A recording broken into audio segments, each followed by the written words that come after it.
Sometimes you wait. Minsan ang Diyos, pagka tumugon sa ating panalangin, yes, sometimes no, and sometimes wait. Sa taong ito ng 2025, new hope And new challenges ang meron sa atin, but we have the same enemy. Satan will be even more aggressive. Satan will even more as a fighter para lalo tayong pahintuin. Pero salamat sa Diyos, we have the same God. Amen? The same God na sa atin nagligtas many years ago. The same God na nagdala sa atin sa church at sa magdadala sa atin sa langit. The same God who will fight for us. Meron talata sa Bible, I think it's in Romans chapter 9, verse 31, kung nagkakamali. Romans chapter 9, verse 31 o 8:31. Tingnan natin, mga kapatid. I think 8:31. Iyon. Tingnan niyo po sabi ng Bible. Pakibasa. Begin. Ano? Sa mga bagay na ito, kung ang Diyos ay kampi natin, sino ang laban sa atin? Church, listen. If God be for us, who can be against us?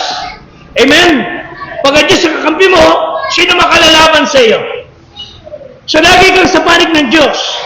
Huwag kang lalayo sa panig ng Diyos. Di huwag mong pagdadalawang isipan ang pumanig sa kanyang katwiran. Because you will always win pagka kayo nasa panig ng Diyos. Natala tayo magsitayo. Buksan ka ng Bible sa Hebrews chapter 10. Hebrews chapter 10, verse 25. The place to be is the church. Sa taong 2025, kung meron kayo nais na pupuntang lugar lagi, it should be the church. The church is the place to be. Basahin po natin ang talata, muli ng malakas. Hebrews 10, verse 25. Begin.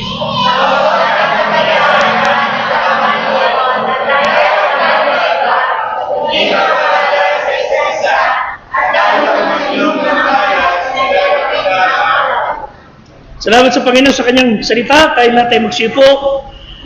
Ang pagpapala at biyaya ng Panginoong Diyos sa langit ay sumatin sa pangalan ni Kristo ng ating Diyos at tagapagligtas. Huwag natin pabayaan ang pagkakatipon gaya ng ugali ng iba. If others would neglect going to church, huwag kayo. Kundi tayo mag-aralan, makinig, magturuan, mag-aralan, dahil malapit ang kanyang pagbabalik. Isa pang magandang New Year's resolution, Nehemiah 10:39. Nehemiah 10:39. Hindi pa sinabi ng Bible. Okay, muli. Basahin natin ang talata. Begin. Sapagkat ang mga anak ni Israel, ang mga anak ni Levi, ay magdala ng handog sa itataas, trigo, alak, langis, mga silid, na kinaroroonan ng mga sasidlan ng sanktuaryo at ng mga saserdote na nagsisipangasiwa at ng tagapagtanod pinto at ng mga awit. Listen, ito magandang New Year's resolution. Begin. At hindi namin pababayaan ang bahay ng aming Diyos. Amen? We will not forsake the house of our God. You might be passing through some pain, problems, meron kayong mga questions sa buhay. Hindi masagot niyo naman, meron kayong tanong, alaala, alalahanin, pangamba, marami kayong bagay na kina-question ng Diyos. Mga worrying. Ano niyo ang solusyon? Tiniyon. Psalm 73. Psalm 73. I think it's in verse Psalm 73, chapter 73. Let me see.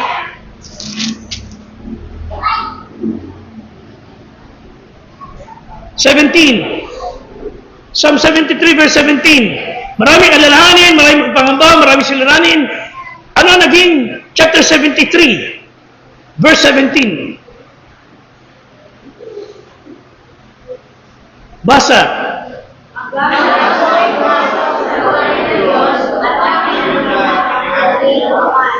Ano man po mga question sa buhay, sabi ng awit, until I went into the sanctuary of God, then understood I their end. Saka ko naunawaan, saka ko nagunita, saka ko naintindihan ng maraming bagay. When I came and attend and I went into the sanctuary. Church, listen.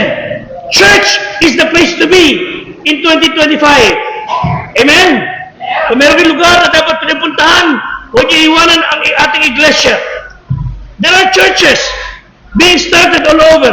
Mga mamunting gawain, maliliit na mga gawain, nakakatuwa po malaman na dahil sa paglilingkod, pagtutulong-tulong ng mga Kristyano, kahit pa yan kapag bubukas ng mga gawain. And all should start and for the purpose of glorifying God. But sadly, may mga simbahan po, mga Christian churches, di umano, ang nasimulan, pero iba ang motibo. May mga churches na sinimulan, wala talagang layon para sa Diyos. At hindi gumagawa na ayon sa Diyos. There was a church in South Carolina, as I had read. Ang laki ng church, ang lago-lago. Halos linggo-linggo, punong-puno lagi ng tao. And they even advertised sa buong city na pagka nagpunta kayo sa church na to, you will find the fastest growing church in the city. Ang gandang lugar, first class, maganda facility. Punong-puno ng tao sila sapagkat ito ginagawa nila. Every Sunday, meron silang gimmick, meron silang trick. That Sunday, meron silang, punta kayo sa church, meron mga clown, punta ng tao. Then, the very Sunday, punta kayo sa church namin, merong mga pagkain pamimigay sa mga bata. Then, sa next Sunday, punta kayo sa church namin, ang makapagdadala ng bisita, magkakaroon ng colored television set. Then the next Sunday, punta kayo sa church, meron dito magde-demonstrate ng karate. So every Sunday, meron sila mga gimmick. Hanggang sa lumaki yung bilang na attendance. Lumipat sila sa isang church na mas malaki, mas malawak, mas malapit sa bayan. Patuloy lang malago. Until one day, naubusan na sila ng trick. Inulit na naman nila yung bilang gimmick. Karate, clown, isda, pinamimigay, pati mga pony, kabayo, na maliit, naubusan na sila. Nagsawa mga tao, unti-unti nawala ang tao. Umunti, nawala ang miyembro, nawala ang attend. Nung makita ng pastor na nawawala ng attend, nag-resign siya, lumipat sa isang bayan. Ang church, nawala ng attend, ibinenta sa trucking company. Asa yung pastor, napunta sa isang bayan, inulit na naman yung ginagawa niya. Inventa naman sa mga gimmick, trick, every Sunday, maraming tao, dahil sa ipinamimigay, ipinapalabas, ipinapanood, at wala na siya magawa, lipat na naman sa ibang lugar. Nakakalungkot po ang ganyan mga churches, na itinayo, pinagpapatuloy, na mali ang pundasyon. I hope to God, hindi kayo na ito para sa clown. May kausap po ba ako? I hope to God, hindi kayo narito dahil meron kayo kukunin o may tatanggapin. O kayo narito dahil meron kayo pinapanood. I hope to God na kayo narito, hindi dahil sa dahilan, kundi dahil mahal nyo ang Panginoong Diyos. Dahil mahal nyo ang Kristo na ating tagapagligtas. Ano sinabi ng Panginoon sa pagtatatag, sa pagtatayo ng kanyang iglesia? Matthew 16:18. About building the church, ano sabi ni Kristo? Pakibasa. Begin.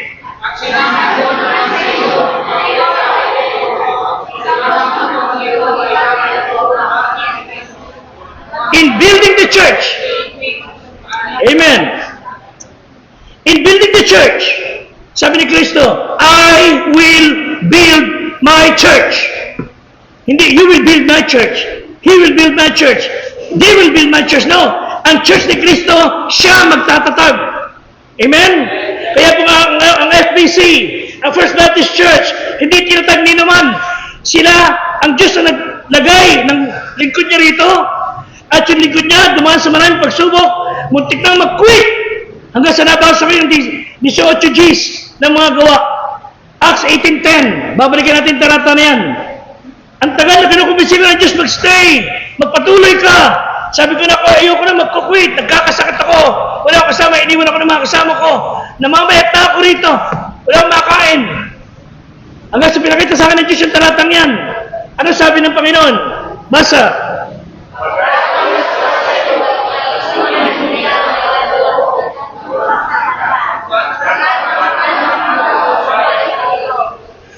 Iiwan ka man mga kasama mo. Sabi ng Panginoon, ako'y sumasa iyo. Amen? Walang makapananakit sa iyo dyan. Nakarinig kami ng banta, kabi-kabila, wala nangyaring masama. Ang sabi ng Bible, hindi ka nag-iisa. Sabi ng Bible, I have much people in this city. Ang nakikita ko ngayon ay hindi po mga physical body na nakaupo dyan sa church. Amen? Kayo po ay bahagi ng sinabi ng Diyos na makapal ang aking tao sa bayang ito. Again, Matthew 16:18, sabi ni Kristo, I will build my church. Ang Panginoon may sabi, He will build His church. At sabi ng Bible, at ang pintuan ng impyerno, hindi makapananaig. The gates of hell shall not prevail. Ang tinatag ni Kristo ng iglesia, hindi natatalikod. Amen? Hindi matatalikod. Baptist church lang po ang mayroong ganyan. Mula na itinatag, hindi po natalikod. Ang ibang mga religion, masasayaman sila, malalago, magaganda simbahan. Pero sila po ay natalikod at itinatag lang daw muli sila ng Panginoon. Kahit ano sabihin nila, ang sabi ng Bible sa kanya iglesia na itatatag, hindi kayang daigin, kahit pintuan ng impyerno, sabi ng Bible. Ang tinatag ni Christian Church, hindi po magiging matatag, matibay, o magpapatuloy by making many gimmicks. Ang iglesia itinatag ni Kristo, church that will always teach about Him, preach about Jesus Christ. They will sing about the Lord. They will give para sa Panginoon, magpapatotoo para kay Kristo. Sila ay gagawa ng lahat ng bagay para sa Diyos. Nothing else, nothing less. Amen? Dapat isipin niyo mabuti, nasa First Baptist Church kayo, dahil sa isang dahilan, dahil si Kristo napako sa krus at nabuhay na muli mula sa mga patay. Siya po dahilan kahit na nakikita-kita rito. And what does He say? He will build His church. Siya magtatatag, hindi po tao. You know why? Wala kakayahan ng tao. Siya lang may kakayahan. We might know how to build the building, pero we do not know how to build the church, the people. Maraming mga tao, they would know how to make architectural design ng building. Salamat sa Panginoon. Pero the church is not the building. The church is the people. Ang mga tao. Kaya po ang pastor, ang mga manggagawa, dapat kasama ni Kristong gumagawa. Hindi may sariling biyahe. May isang babae, nagpaprepare na kanyang bahay. Nagpaprepare siya ng Bermuda grass sa baba. Sabi niya sa kontraktor, na bago lang din, na wala pa masyadong magagaling ng tauhan. Sabi niya, doon sa may-ari, ma'am, ano pa po ba nais yung pabago? Dito sa kwartong ito, I want pink. Yes, ma'am, sunod niya. Tapos, sa bintana, oh, green side up ha, green side up. Takay mo ba sino gusto mo? Hindi po, yung mga tao ko lang. Sa kabilang kwarto, sabi ng babae, dito gusto ko, gray. Yes, ma'am. Siya po yung sa bintana, oh, yung boys ha, green side up ha. Tapos lipat sa kabilang kwarto, gusto ko dito, dirty white. Yes, ma'am. Sabi ni ma'am, boys, baka magkamali ko ha, green side up ha. Sabi ng babae, ano ba sasasabihin mo? Pasensya na ma'am ha, nilalagay po ko sa Bermuda grass sa mga tao ko yung huling gumawa mo yan, baliktad ang lagay Kaya sabi ko, green side up, ang nakalagay dati, lupa Dapat, kita kagad yung damo. Ibig sabihin, nanganganay sila. Bago pa, wala pang nalalaman. Mga kapatid, ang pastor dito, wala pang nalalaman. Bago, nanganganay pa rin. Kaya kailangan sa masabang naka-angkla sa Panginoon. Amen? Matalas tayo dapat. Hindi kagaya ng isang babae. Sabi ng bumili sa tindahan niya, ala! Pabili ka ng safeguard! Pabili ng safeguard! Ba't ito ba sumisigaw? Sabi ng tindero. Sumisigaw. Hindi, bakit di mo madinig Pabili ng safeguard! Sabi na huwag ka sisigaw Ano ba network? Bibili mo. Anong network? At di ba bibili ka SIM card? Kaya nga ako sumisigaw Sabi ko, safeguard, hindi SIM card. Yung mga tao kasi, paking, hindi marunong makinig. At sa pagdadayo ng iglesia ng Panginoon, we did not know the first thing to do. Kaya sabi ng Panginoon, I will build my church. Pero ang Bible mo mga kapatid, nagsasabi, siya magtatatag ng iglesia. Anong papel natin? Unang Korinto 3:9. Ang papel natin mga kapatid, kamang gagawa. 1 Corinthians 3:9. 1 Corinthians 3:9, basa. Sapagkat kayo ang bukid. Church, worker tayo. Kamanggagawa tayo. Sa Old Testament, may mga halimbawa rin kung paano ang Diyos kumikilos para itatag niya ang kanyang paparating na iglesia. Noong 586 BC, si Nebuchadnezzar, sinakop, he overthrew Jerusalem. Yung buong bayan at ang templo ng Diyos ay winasak ni Nebuchadnezzar. God's people were taken captive. Dinala sa Babylon as captive. At sa loob ng 70 taon, inalipin sila nila Nebuchadnezzar. Ano ang pangako ng Diyos? I will build my church. Ang ginawa ng Panginoon, pinadala si Cyrus the Persian. Tinalo ang mga taga-Babylon at pinalaya ang mga Jews. At ang Babylon Empire ay nagwakas, natapos. And then, pinayagan sila ni Cyrus the Persian na bumalik sa kanilang homeland. And he allowed them to rebuild the temple doon sa Jerusalem. Sa natutuwa sila sa Panginoon. Among the returning exile, si Haggai at si Zechariah. Bago matayo ang templo ng Panginoon, 11 taon pa na magitan. Ang tagal pa bago simulan. In between, sa pababalik nila sa Jerusalem, at may tayo yung templo ng Panginoon. The delay was 18 years. And then, dito tayo magsimula. Si Haggai ay ginamit ng Diyos to rebuild the temple. Una sa lahat, gusto ko makita nyo, the people's affection. I think it's going to be part 2 next Sunday. Pero ngayon, gusto ko makita nyo ang Haggai. Haggai chapter 1, verses 1 to 4. Bumalik sila sa kanilang lupaing pinaggalingan. They came to that place, pero iba naging affection, pag-ibig, pagmamahal. Iba yung malasakit meron yung mga tao. Pinadala ng Diyos si Haggai to tell them to build the temple. Pero marami naging problema. Basa mga kapatid. Hanggang 4, begin. Na ika-6 na buwan, ng unang araw ng buwan, dumating ang salita ng Panginoon sa pamamagitan ni Haggai na propeta kay Zorobabel na anak ni Setiel, na gobernador sa Juda, at kay Josue na anak ni Josadak, na dakilang saserdote. Nagsasabi, verse 2, na sinasabi, ang mga ito nagsasabi, hindi pa dumarating ang panahon ng pagtatayo ng bahay ng Panginoon. Verse 3, na magkagay dumating ang salita ng Panginoon sa pamamagitan ni Haggai. Nagsasabi, panahon baga sa inyo na tumahan sa inyong mga nakikisamahang bahay, samantala ang bahay na ito ay namamalaging wasak. Go tell them, Haggai, go tell them, build the temple, build the church, build the work. Sabi naman tao, hindi pa panahon, Haggai. Hayaan mo na kami ma-relax. Sabi ng Panginoon, tell them to build the temple. Sabi ni Haggai, huwag niyo sabihin panahon na o hindi pa panahon. Kayo, tinitira niyo, ang gaganda. Sabi niya, ang gaganda ng ceiling ng bahay ninyo. Mga PVC pa, ang gaganda ng bahay ninyo. Pero ang tahanan ng Panginoon, wasak. Dito sa verse 4. Ang gaganda ng tinitira niyo bahay.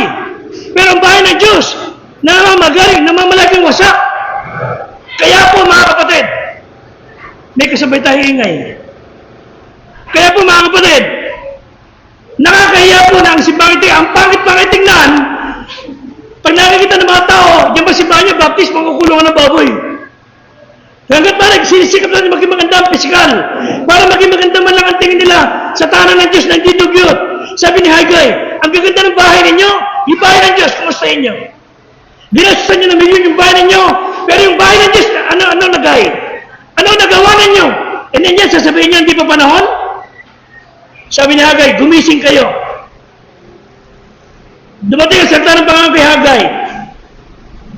Sasabihin nyo, hindi pa panahon. Sabi ng Panginoon, panahon na. Sabi nyo, hindi panahon. Sabi ng Diyos, it's time to build the house of God. Nangangaral si Haggai. Sobrang talas sa kanyang pangangaral para bigyan buhay ang sinasabi ng Diyos. Pinapaalalahan sila sa kanilang klase ng pamumuhay na magarbo, masagana, pero ang tahanan ng Diyos napapabayaan. Tulungan tayo ng Panginoon, mga kapatid. Sa lahat ng bagay, may panahon. Lalo sa gawain ng Diyos. May mga tao, may panustos sa lahat ng inuman, sa lahat ng gastusan, pero pati sa gawain ng Diyos, barya. Walang pagkapala ang Diyos doon. I'm telling you the secret of blessing. Spend more on God, and God will bless you. Garantisado po yan. Ang problema was that they were eaten with selfishness. And selfishness leads. Sa naman ang pwede mo gawin sa iyong buhay. Puro pakabig, puro pakabig. Pag ano ka problema, sinisisi ang Diyos. At maraming miserable tao ngayon. I mean, maraming miserable, nakaangot ang mukha, nakasimangot, wala kasiyahan sa buhay, never been happy at all. Bakit? They are thinking about themselves. Sarili lang iniintindi nila. No wonder, kahit anong ganda itsura ng tao, pag sarili lang iniintindi mo, walang gandang makikita sa ating patutoo. Sabi ni isang babasahin, how to be perfectly miserable. Ito rin yung paraan para maging kang miserable ng buong 2025. Think about yourself constantly. Talk about yourself constantly. Use the personal pronoun, me, myself, and I. And demand that everything you've done your way, ikaw ang bida. Then you will have a miserable 2025. Oh my God, help us. Ang mga tao sa panahon ni Hagay, hindi natuto. Pinakawalan, pinalayan ng Diyos, pinabayaan ang gawain ng Diyos. And Hagay cut them no slack. Kumbaga, palagi silang sinasabihan, pinapaalalahanan. May tatlo magkakaibigan. Ang naglalamyad na kung saan lugar. Naglalakad kung saan, ang nakatarisod ng isang lampara. Kwento lang naman to. Uy, lampara to ah. Okay to ah. Parang totoo yata ito ah. Pag kinaskas mo ganun, lalabas yung genie. Oh, so, tatlo sila. Hindi, ako muna yun ah. Kinaskas. Lumabas yung genie. Tuwa sila. Oh, salamat pinalayan niyo ako. Ay, tagma, tatlo kayo, pamangin yan. Tatlo lang kahilingan, di ba? Hindi pwede apat. Tigit-tigisan na lang kayo. Di ako muna. Sige, ikaw muna. Ano gusto mo? Ako, dalhin mo ko sa pinakamagandang lugar sa Europa na pinakamayaman doon. Ngayon din. Ganun din po, susunod. At nandun kagad siya na wala. Ay, ako naman. Sabi, sige, ikaw na nga una. O sige, nasa Europa siya. Ako naman, dalhin mo sa Hawaii. Doon sa island doon. Maraming babae doon. Maraming pera doon. Mayaman ako. Dalhin mo ko ron, ngayon na. Dinala siya. O, alis na po ako. Ikaw na lang. Anong gusto mo? Isip siya. Nakakalungkot na. Magkaiwalay sila ng lugar. Bisa mo, alis na po ako. Naisip ko, malungkot ako Balik mo na lang sila dalawa rito. Binalik ko sa harap niya. At umalis na yung genie. Sobrang makasarili. Mga kapatid, kumusta magiging 2025 ng bawat isa sa atin? Are you going to be like the same person in 2024? Do something different and make a difference sa buhay ng isang tao. Tayo natin tumayo. Then I'll show you a video. Let's pray. Panginoon, kayo po mangusap sa amin ngayong umaga.